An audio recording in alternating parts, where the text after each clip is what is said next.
नमस्कार, मैं मुस्कान। आप देख रहे हैं द सहारा न्यूज, जहां हर खबर बेकाबी से पेश होती है। राजनीति, देश दुनिया, मनोरंजन और खेल की बड़ी खबरों के लिए बने रहें।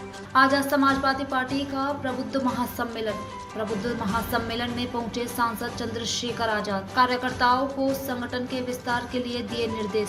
कहा, पंचायत चुनाव में पार्टी ताकत का एहसास कराएगी। दलित समाज को आगे बढ़ाने की हिमायत दी।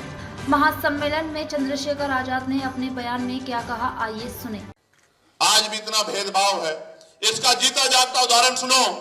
ग्वालियर में chief justice of Madhya Pradesh ने ऑर्डर किया था कि ग्वालियर में हाई कोर्ट में बाबा साहब अम्बेडकर की प्रतिमा लगनी चाहिए। और कहते हैं, सारे लोग कहते हैं कि न्यायपालिका की नहीं मानते हो, न्यायपालिका की नहीं सुनते हो, हम न्यायपालिका की मानते हैं। उन्हीं लोगों ने chief justice of Madhya Pradesh के ऑर्डर को ना मानते हुए बाबा साहब अम्बेडकर की प्रतिमा को ग्वालियर के हाई कोर्ट में लगने नहीं दिया। वो ग्वालियर के हाई कोर्ट में बाबा साहब अम्बेडकर, जो पहले कानून मंत्री थे, जो संविधान के रचयिता थे, जिनको सिंबल ऑफ नॉलेज दुनिया में कहा जाता है, जो करोड़ों नारियों के, जो तमाम जाति धर्म की नारियां हैं, जो उनके मुक्तिदाता थे, उनकी स्टैचू नहीं चाहते। वो राजस्थान हाईकोर्ट जैसे मनु महाराज की स्टैचू वहां लगवाना चाहते हैं। ये फर्क है हम लोगों में और उनमें।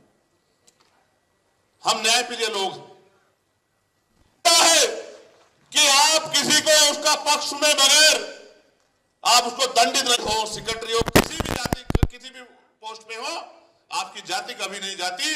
छुआछूत भेदभाव आपके साथ नहीं खत्म होता।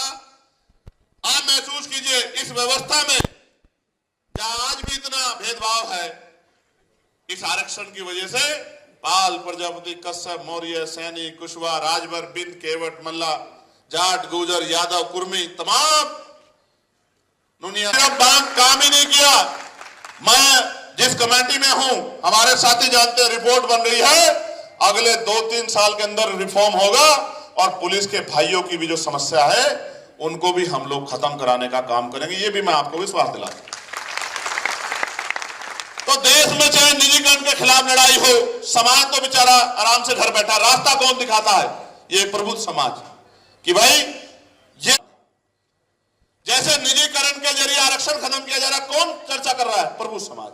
इसी प्रबुद्ध समाज को कह रहा हूं कि 2027 में 15 साल का सूखा हो जाएगा हक वंचित समाज के, वैचारिक समाज के ऊपर।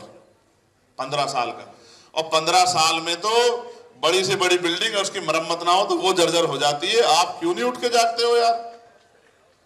क्यों नहीं जागते हो? क्यों नहीं समझते हो कि इस 15 साल में आप 30 साल पीछे चले गए और अगले 5 साल और लगे तो आप 50 साल पीछे चले जाओगे? क्यों नहीं समझते? इसलिए आपको जगाने और इनको समझाने के लिए निकले हैं कि जागे हुए लोग इन संघर्ष करने वाले लोगों को रास्ता दिखाने का काम करते, तो बात आगे बढ़ती। बात मुस्लिम समाज की हो रही थी। अभी आपके सामने अलीगढ़ में जो हुआ वो आपने देखा होगा। और जो अपने आप को सेकुलर नेता कहते हैं, बड़ी बड़ी पार्टियों के नेता है, अगर उनके मुंह से एक शब्द निकला हो तो मेरा चैलेंज है आप सब लोग, आप चेक कर लो, उनके बयान चेक कर लो, उनका ट्विटर हैंडल चेक कर लो। अगर एक स्कूल जो है, कॉलेज जो है, वो बुद्धि के विकास वहीं से शुरू होता है, ज्ञान का दर्पण वहीं से मिलता है, जानकारी वहीं से मिलती है, अनुभव वहीं से मिलता है, बौद्धिक शक्ति वहीं से बढ़ती है। क्या उन स्कूलों में किसी भी एक धर्म को या उस धर्म के भी बाहर जाते कहते हैं कि मैं बुद्ध के देश से आया? कहते नहीं कहते?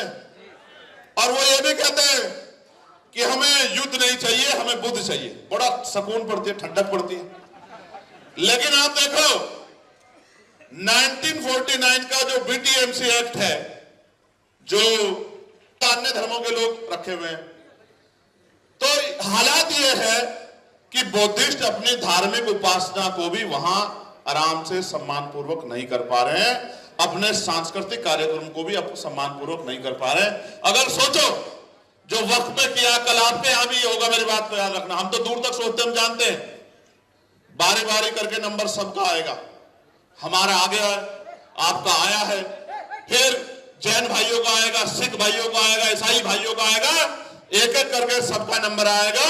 और अगर हम चुप बैठे रहे, समाज का पढ़ा लिखा बुद्धिजीवी तबका चुप बैठा रहा, तो याद रखना वो दिन दूर नहीं है कि इस देश में आप अपने महापुरुषों का नाम भी ईमानदारी से ले पाओगे। वो दिन भी इस देश में दूर नहीं है, इस बात को भी आप याद रखना। तो इसलिए प्यारे, अब इस मुट्ठी के आधार पर मैं कह सकता हूं कि दुखी प्यारे साथियों, जो तक और आज के चंद्रशेखर और आप सब तक हम एक ही परिवार के लोग हैं, तो क्या इन परिवारों में हमें भाईचारा नहीं पैदा करना चाहिए? तो हमें अपने भाइयों को, पाल को, प्रजापति को, कश्यप को, सैनी को, मौर्य को, शाक्य को, कुष्मा करेंगे कि सबको, चाहे राष्ट्रपति हो। सुनी थी एक महिला को खुले में प्रसव पीड़ा हुई, डॉक्टर नहीं थे, महिलाओं ने उसको जो है उसकी डिलीवरी कराने का काम किया। मन में इतना तकलीफ हुई कि ये वो प्रदेश है जहां जो लोग धर्म का डंका लेके घूम रहे हैं और जो तमाम तरह की बातें करते हैं, महिलाओं को कहते हैं कि अगर आपको वीडियो पसंद आया हो तो लाइक करें और सब्सक्राइब जरूर करें, साथ ही बेल आइकन को दबाएं ताकि हर अपडेट सबसे पहले आपको मिले। धन्यवाद। मिलते हैं अगले वीडियो में।